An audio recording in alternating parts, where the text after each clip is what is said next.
Hello everyone, my name's Phil and I'm going to be doing a workshop with Nick on the 5th of April around bringing out your gold. Now what do I mean by that? We as gay men and queer people, we all wear masks. We try and show our best parts.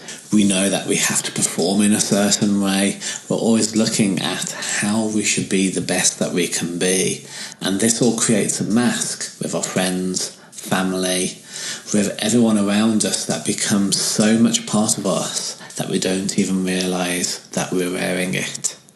In this workshop, we're going to get you to really understand what your mask is, but then to take it off and to figure out and to discover that you never needed that mask in the first place and that there's something amazing, your gold, your uniqueness that's waiting to come out, but you've just never been able to see.